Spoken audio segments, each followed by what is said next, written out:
The National Electrical Code Section 200.6 addresses the identification of grounded conductors, specifying that conductors number 6 American wire gauge and smaller must have continuous white or grey outer finish. Section 250.119 appertains to grounding conductors larger than number 6 American wire gauge, permitting them to be marked at the time of installation. The question at hand concerns the requirements for ungrounded conductors, specifically number 6 American wire gauge and smaller. Section 210.5, which deals with identification for branch circuits, does not explicitly state a size limitation requiring factory coloring for all number 6 American wire gauge and smaller ungrounded conductors. However, local interpretations and enforcement may vary, leading to situations where inspectors require factory-colored conductors for these sizes.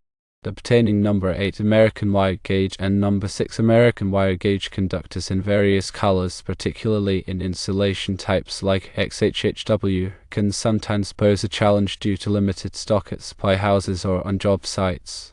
The primary question is whether it is a code requirement to mark the entire length of number 6 American wire gauge and smaller ungrounded or phase conductors, and whether phasing tape is an acceptable method for marking these conductors. To clarify, the National Electrical Code does not mandate factory coloring for ungrounded conductors number 6 American wire gauge and smaller along their entire length. The code focuses on identifying the ungrounded conductors at their terminations and access points to indicate the phase and voltage system. Acceptable methods for identifying ungrounded conductors include color coding with phase tape, painting, or other effective means. The key requirement is that the identification method used must be durable and distinguishable. When using phasing tape, it should be applied securely and in a manner that ensures it remains visible and intact throughout the lifespan of the installation.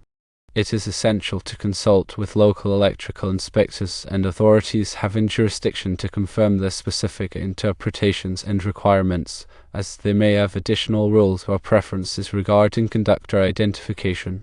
To summarize, while factory-colored conductors are not mandated by the National Electrical Code for ungrounded conductors number 6 American wire gauge and smaller along their entire length, proper identification at termination and access points is required, and phasing tape is generally an acceptable method for achieving this identification. Local regulations and inspector preferences should always be taken into consideration. It's important to note that the National Electrical Code is a set of guidelines, and local jurisdictions can amend or add to these rules. Therefore, understanding the local electrical code is crucial for compliance. When working with electrical systems, always prioritize safety. To energize circuits before working on them, and use appropriate personal protective equipment. If you are unsure about any aspect of electrical work, consult with a qualified electrician. Furthermore, consider the specific application and environment when selecting conductors. XHHW insulation is commonly used for its heat and moisture resistance, making it suitable for various installations. When using phasing tape, ensure it is rated for the voltage and temperature of the application. Proper conductor identification is essential for safety and troubleshooting. Clearly marked conductors help prevent accidental contact with live wires and simplify future maintenance and modifications. In addition to color coding, consider labeling conductors with their circuit designation. This can be particularly helpful in complex electrical systems. For example, you could label a conductor as Circuit 1 lighting or Circuit 2 receptacles. When making connections, ensure they are properly tightened and insulated. Loose connections can cause overheating and pose a fire hazard. Use appropriate connectors for the size and type of conductor. Regularly inspect electrical systems for signs of damage or wear. Look for cracked insulation, loose connections, and corrosion. Address any issues promptly to prevent further problems. Remember that electrical work can be dangerous. If you are not qualified to perform electrical work, hire a licensed electrician. Always follow safe work practices and adhere to the National Electrical Code and local electrical codes. When using phasing tape, overlap the tape slightly to ensure a secure and complete covering of the conductor. This will help prevent the tape from unraveling over time. Consider using different colors of phasing tape to distinguish between different phases in a three-phase system. This can make it easier to identify and troubleshoot circuits.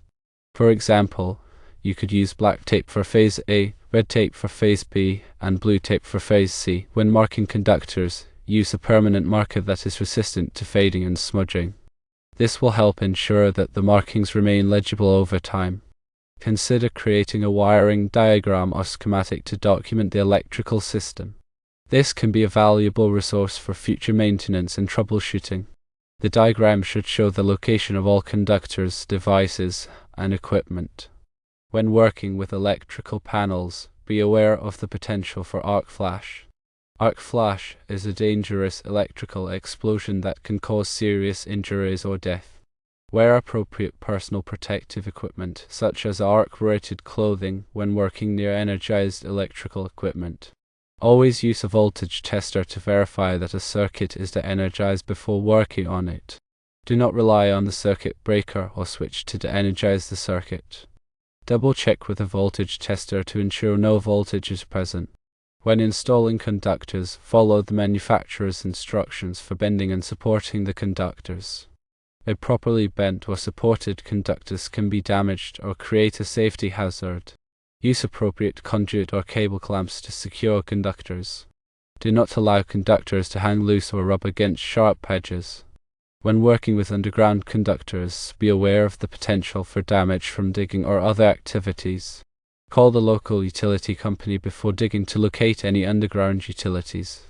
Consider using a ground fault circuit interrupter, or GFCI, to protect circuits that serve wet or damp locations, such as bathrooms, kitchens, and outdoor areas.